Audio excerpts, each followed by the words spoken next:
Hello everyone, I'm Gary York, Corruption Behind Bars. Thank you for watching my YouTube channel. And today I want to talk about corruption.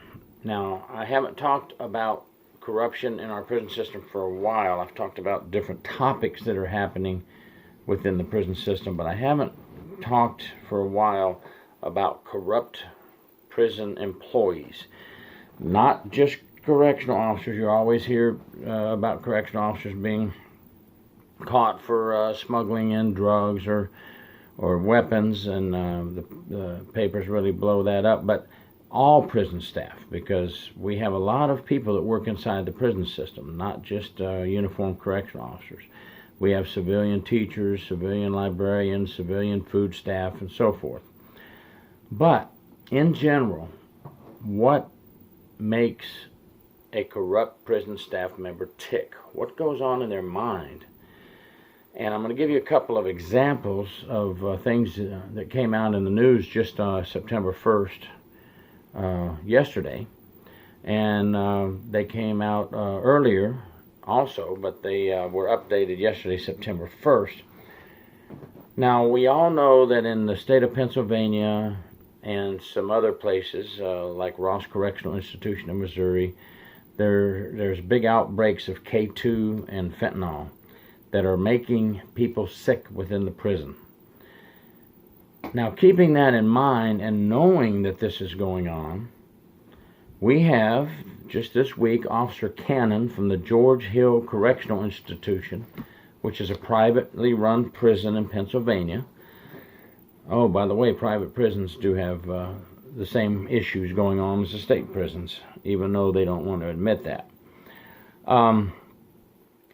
He decided, even though news across the country is how K2, the synthetic marijuana, is killing people, making people sick, really a danger to people within the prison walls and on the streets, he decides he's going to smuggle in some K2 taped to his leg, and he goes to work with K2 synthetic marijuana taped to his leg and 40 cigarettes, I believe it was.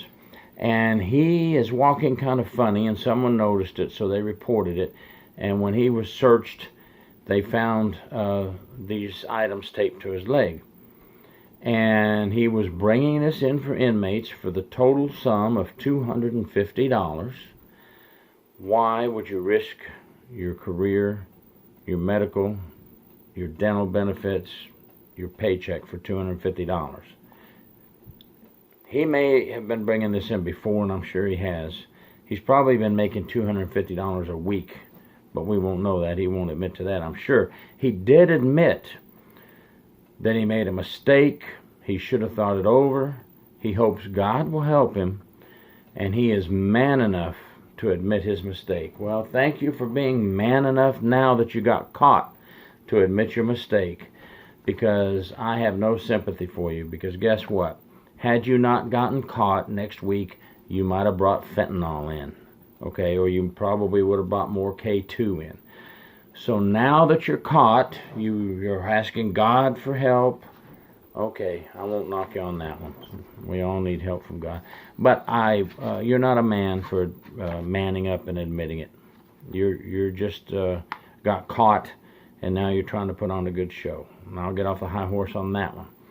Now, the reason I asked earlier is what makes what is in the mind of these corrupt staff members. Well, you know people are getting sick all around you. Your fellow officers are getting sick, and you still bring this stuff into the prison, endangering your fellow officers, all the prison staff that work in there, and the inmates.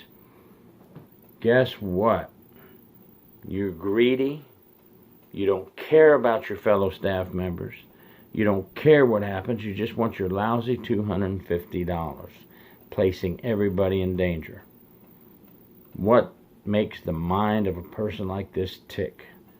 I think it's just tunnel vision. Money, money, money, money, me, me, me. In another incident, this was an updated report from September 1st. You know, last year, back in October 2017, there was a female civilian employee at Clinton Correctional Institution who got caught having a relationship with an inmate at Clinton Correctional Institution.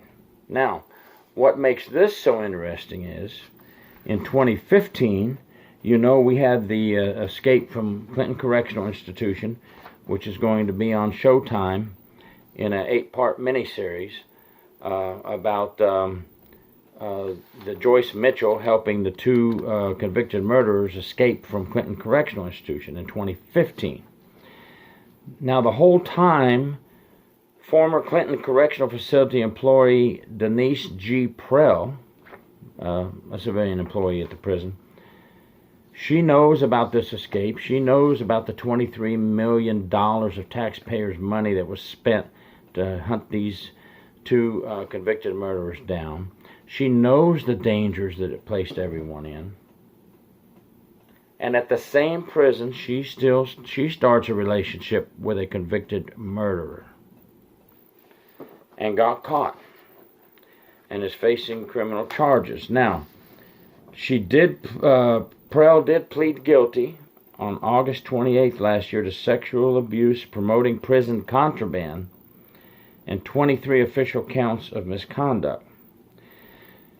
Miss Prell went to great lengths to cover up her relationship with the inmate, because even when he was transferred to another prison, she went to visit him.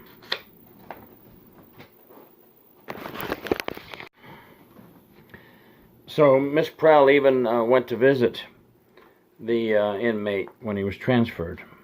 So a very interesting point here also, and I have to read this so I get it right because I don't want to misquote. This is from one of the New York articles that I found on September 1st. The report by the State Inspector General's office notes that Miss Prell was carrying on the affair with the inmate when she was assigned the task of assisting Hollywood actress Patricia Arquette during the filming of the escape at Dannemora. Now, what's interesting about that is, and it has no effect on the actress or the show, no one knew at the time, but here she is assisting Patricia Arquette with help on things at the prison and how to get around the prison and so forth, unpaid. She was assigned by the state corrections to assist her, or they agreed to allow her to assist her. No one knew at that time what she was doing. So what goes on in the minds of these people? I believe, from my experience, that many times these people have the belief, catch me if you can, I'm not going to get caught. They got caught, they were stupid, I'll never get caught. Her mind, she could have been thinking, well, I'm going to have this affair with the inmate now, I'm not going to help him escape, I'm not going to bring him tools like Joyce Mitchell and aid in his escape, but I'm going to continue my love affair with him and they won't catch me. And she probably thought, okay, I'm not a psychologist or a mind reader, she probably thought, wow, this is great. I'm even assisting in the Patricia Arquette and helping in the making of this Showtime series, and I have a great cover-up. Nobody has a clue I'm having a relationship with this inmate. Well, I got news for anybody who thinks you can get away with smuggling drugs, having relationships with inmates. You will get caught eventually, one way or another, and many times when you get caught, it's the inmates who turn you in, by the way. They'll use you and throw you away. So, all of you who are placing our fellow officers and prison staff members in danger by having these relationships with inmates and smuggling drugs, I have a message for you. I wish we could enact a new law that says any prison staff member who aids an inmate in escapes, brings them dangerous drugs, or has a love relationship with them, has a minimum mandatory prison sentence to serve. Now, will that happen? Probably not. A lot of people ask me, how come these people do all this and they only get felony probation? Well, Joyce Mitchell got 8-year prison sentence. I don't know if she'll serve the whole thing or not. from Clinton Correctional Institution. But many cases I've handled got felony probation, and the state attorney always told me it's because they have no prior record, no points, first known proven offense, and I say first known proven offense. You know, we can't guess, or even in our mind, even if we know in our minds they've probably done it before, that doesn't count. So a lot of these officers and prison staff members are going to end up on felony probation, and a lot of people feel that's too light.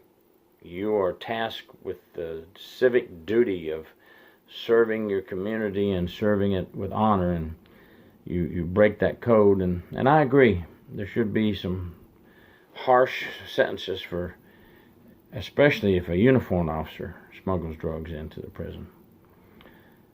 But that's my thoughts. What are your thoughts on what makes these people think they can get away with it when they've seen many others in front of them get caught and even go to prison, go on probation, go to jail?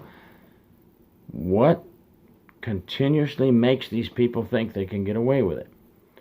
They're tainting the image of the good, honest officers, giving the good, honest officers a bad name, and worst of all, they're placing all of us in danger. K2, you're going to smuggle that in when you know it's affecting your fellow officers across the country and nurses and prison staff? On Corruption Behind Bars. Think about it. Let me know what you think. Subscribe to my channel, please. Thank you.